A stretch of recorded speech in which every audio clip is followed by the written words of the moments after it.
Pada sesi kali ini kita akan belajar berkaitan dengan metode pencarian akar persamaan dalam analisa numerik. Dalam hal ini satu metode yang akan kita bahas yaitu metode bisection. Ya, metode bisection dan ini merupakan metode tertutup. Kenapa tertutup? Nanti kita akan coba mendapatkan jawabannya. Jadi dalam metode pencarian akar persamaan kuadrat itu ada dua metode, yaitu metode tertutup dan juga metode terbuka. Nah, dalam metode tertutup itu ada tiga metode sebenarnya yang akan kita kenalkan. Nanti kita akan kenalkan metode grafik sebagai dasar dan juga metode untuk bisection, dan nanti untuk sesi berikutnya kita akan belajar bersama berkaitan dengan metode false position atau metode posisi salah. Nah, untuk metode bisection,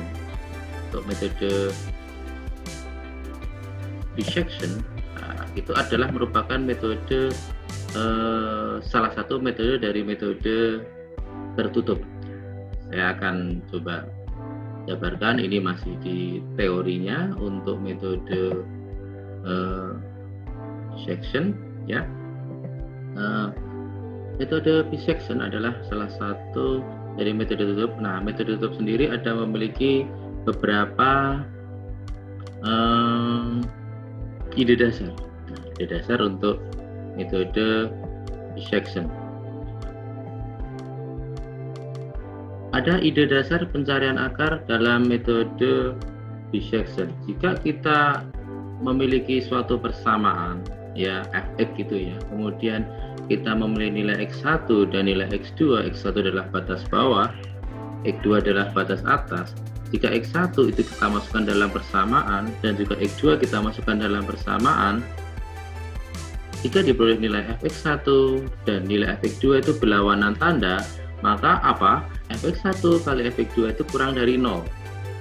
Kurang dari 0 berarti apa? Berarti interval antara x1 dengan x2 terdapat jumlah ganjil dari akar. Ya, tolong perhatikan. Jika fx1 kali fx2 kurang dari 0, maka interval antara x1 dengan x2 ya terdapat jumlah ganjil dari akar. Seperti ini gambarannya. Jadi kita punya x1, x2 ya, batas bawah, batas atas. Jadi kalau kita plotting dalam sebuah grafik, maka di dalam batas itu ada akar yang jumlahnya ganjil, bisa 1, 3, 5 dan seterusnya. Ide dasar yang kedua adalah jika fx1 dan f2 sama tanda, jadi f1 negatif, f2 negatif atau x1 positif, x2 positif, maka f1 dan fx2 itu lebih dari 0. Jadi apa? Interval antara x1 dan x2 terdapat jumlah genap dari akar atau tidak ada akar. Oke, paham? Ya. Kemudian yang ketiga, ini contohnya aja, kita punya batas bawah batas atas. Jadi sini tidak ada akar itu ya. Tidak ada akar dan ada akar jumlahnya genap, bisa 2, 4 dan seterusnya. Yang ketiga adalah ide dasarnya adalah jika fx1 kali fx2 sama dengan 0. Berarti apa? Antara x1 atau x2 itu merupakan akar. Tiga ide dasar itulah yang dipakai dalam metode tertutup untuk mencari akar-akar di dalamnya. Ya, jadi ada batas bawah x1, batas atas x2 dimasukkan dalam persamaan. Jika fx1 kali f2 kurang dari 0, maka apa? Akar ganjil. Ada akar nih, jumlahnya ganjil. Jika f1 kali f2 lebih dari 0, maka apa? Akar genap atau tidak akar, tidak ada akar. Yang ketiga, jika fx1 kali fx2 sama dengan 0, maka berarti ada akar. Salah satunya adalah akar x1 atau x2. Inilah ide dasar yang digunakan dalam metode tertutup ya, untuk memeriksa apakah interval yang diperiksa terdapat akar atau tidak. Kemudian yang perlu kita jelaskan lebih lanjut adalah pertama adalah metode grafis. Metode grafis itu digunakan untuk mendeteksi awal ya, kira-kira di manakah letak akarnya. Kenapa kok tidak langsung kita pakai metode grafis sudah selesai saja? Kenapa? Karena kadang nilai yang dihasilkan untuk metode grafis itu setelah kita plotting dalam sebuah menggunakan bahasa pemrograman apapun ketemu satu titik. Nah, titiknya itu memiliki galet yang mungkin belum seperti yang kita harapkan. Misalnya kita ingin 10 pangkat min 6 atau 10 min 8 galetnya. Nah, metode grafis hanya bisa 10 pangkat min 2 saja. Jadi masih kasar nilainya. Jadi metode grafis itu digunakan untuk menentukan taksiran saja. Ya, menentukan taksiran saja atas persamaan f sama dengan 0. Jadi membuat grafis fungsi kemudian dimotong sumbu x, ya. Jadi itu merupakan itu merupakan apa? Ya, aproksimasi hamparan kasar dari akar. Ya, nanti untuk lebih smooth lagi kita pakai metode bisection dalam hal ini. Oke. Ya. Berikutnya kita akan masuk ke bisection method atau metode biseksi atau metode bagi. Sebenarnya metode bagi dua itu apa? Ya. Jadi metode bagi dua itu sebenarnya membagi dua. Kita punya batas bawah satu, batas atas dua. Ya. Kemudian apa? Kita bagi jadi dua jika X1 dan X2 tadi diantaranya ada akar menggunakan 3 bentuk ide dasar tadi, ya, dibagi menjadi dua sama, ya.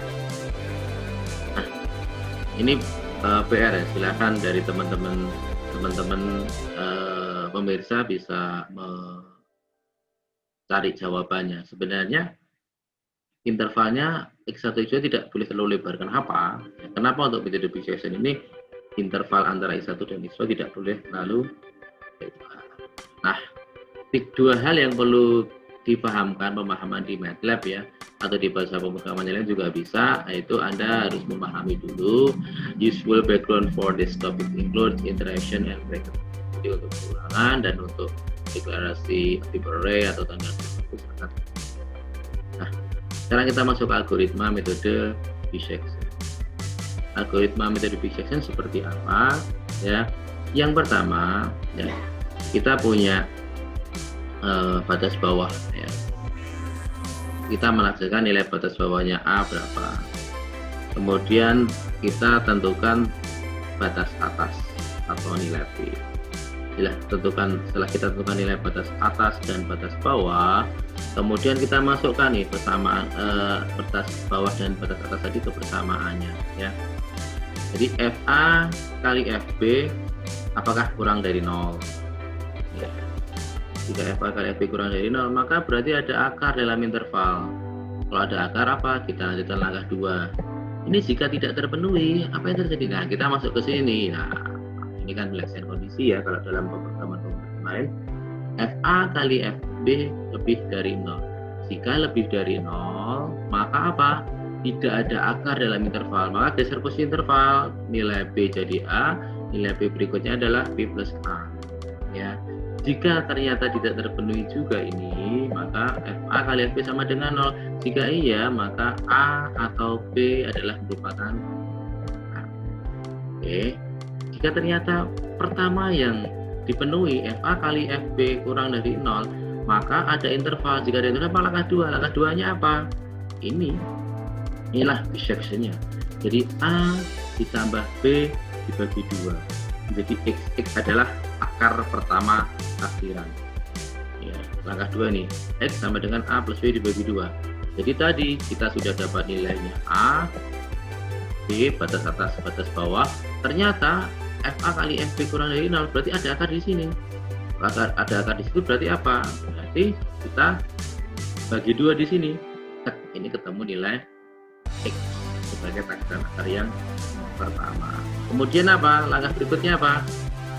Setelah kita tahu tadi keberadaannya, ya, di sini adalah A, di sini adalah B, sudah kita bagi 2 di sini X.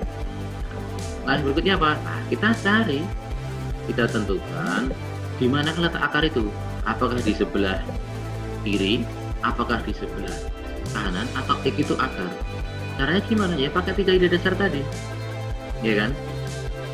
Jika diperoleh FA, ya, kali Fx dimasukkan kurang dari 0, maka akarnya berada di subinterval pertama. Berarti di mana akarnya? Berarti akarnya berada di sini. Di sini akarnya ada di sini. Jika FA kali Fx kurang dari 0. Ternyata jika tidak, berarti FA kali Fx lebih dari 0. Kalau lebih dari 0 berarti apa? Akarnya di sini, sebelah kanan. Berarti nilai X ini adalah nilai A. Kalau yang tadi FA kali Fx kurang dari 0, maka nilai apa? Nilai X-nya adalah menjadi nilai B. Garis bawahnya A, batas atasnya B di sini. Ya. Jika tidak, jika A tidak, B tidak, berarti FA kali X sama dengan 0. Berarti apa? X adalah akar. Seperti itu. Ya. Jika A terpenuhi, maka selanjutnya langkah 4. Langkah 4 apa langkah 4? Langkah 4 kembali ke langkah 2. Apa? Kita bagi jadi 2 terus. Ya. Jadi kalau bisa kita gambarkan seperti ini A, ini B, ya ini batas bawah, batas atas, ternyata di dalamnya ada akar karena FA kali FB kurang dari 0, maka ada 2, itu adalah X. Ya. Jika di situ X, hasil bisection tadi, maka sekarang kita cari apakah akarnya berada di sebelah kiri, sebelah kanan, atau X-nya. Apa ternyata di sebelah kiri. Di sebelah kiri berarti apa? Ya, kita cacah 2 lagi di sini, cacah 2 lagi. Kita cari apakah di sini, di sebelah kanan, atau ini akarnya. Ternyata kalau di sebelah kiri, kalau sebelah kiri ya cacah 2 terus.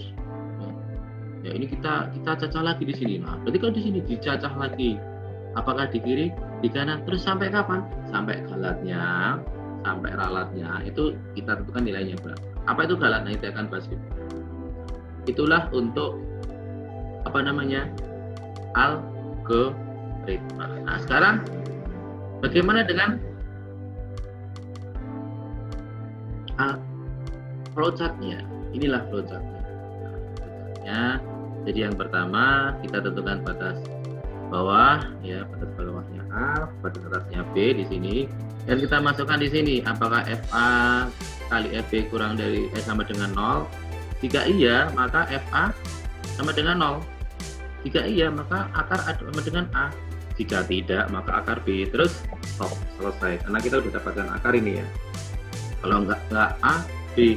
Nah, jika FA kali FB tidak sama dengan 0, berarti FA kali FB kurang dari 0. Jika tidak, berarti kita geser akar. Berarti ini kan yang kedua tadi, FA kali FB lebih dari 0, geser akar.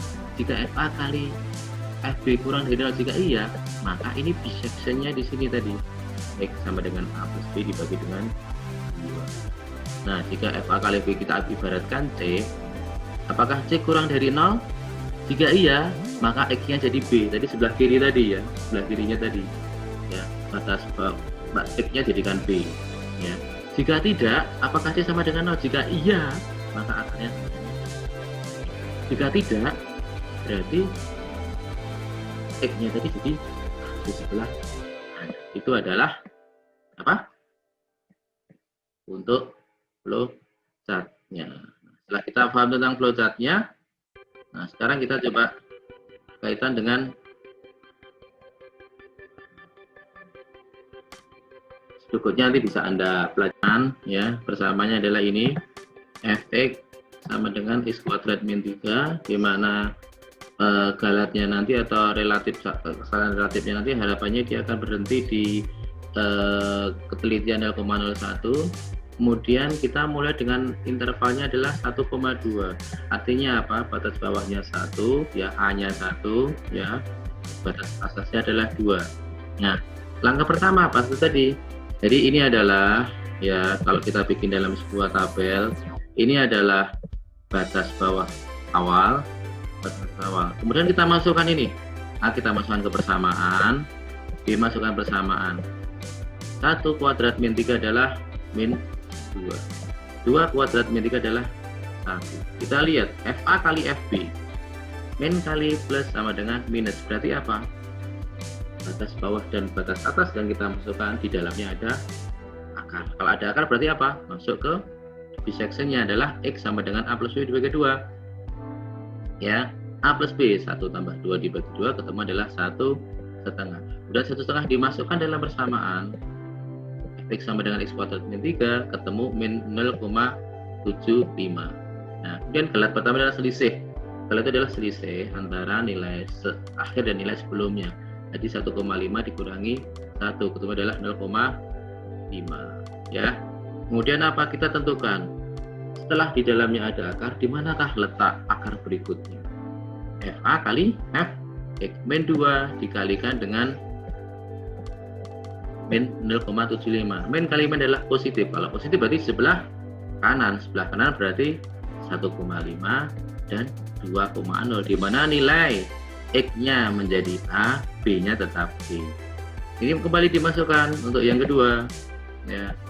Untuk yang kedua kembali kita masukkan, ya. 1,5 dimasukkan di persamaannya, 2 dimasukkan di persamaannya, ketemu 0,75 minus 0,75 dan 1,0, ya. Kemudian dibagi 2 ketemu 1,75, masukkan persamaan fx adalah 0,0625, fa kali fx min kali plus adalah minus. Kalau minus berarti di sebelah kiri adalah 1,5 dan 1,75. Ini seterusnya sampai kapan? Sampai kita lihat di sini galat. Ya, kita lihat 0,015. Dia masih di atasnya 0,01 ya. Tapi kita lihat di sini. Setelah iterasi ke 1, 2, 3, 4, 5, 6, 7, iterasi ke 7, ternyata kita lihat dia sudah di bawah 0,01. Top berhenti, akhirnya ketemu. Ini adalah akar, dugaan akar dari persamaan X kuadrat min 3. Ini bisa Anda coba nanti ya, silakan Anda coba. Anda pakai hitungan analisis manual, karena persamaannya gampang sekali kan ya. Anda bisa selesaikan manual tanpa analisis, tanpa harus Anda selesaikan secara numerik.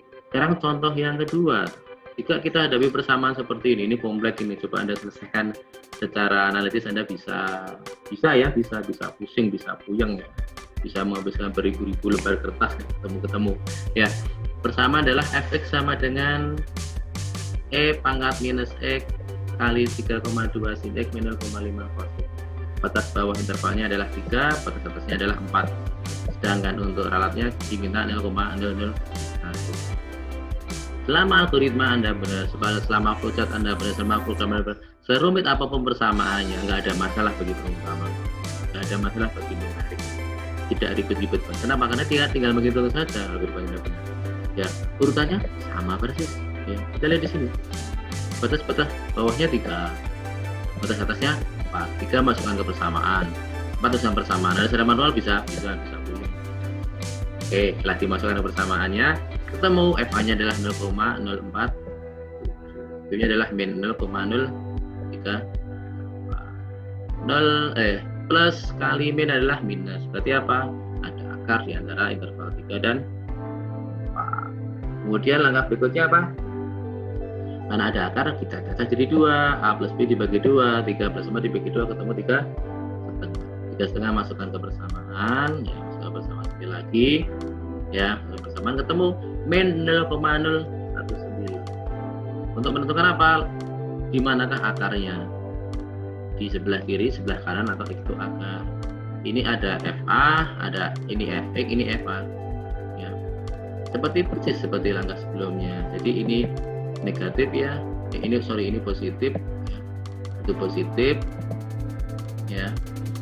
Ini negatif, ini positif kali negatif adalah negatif. Berarti sebelah kiri 3 dan 3.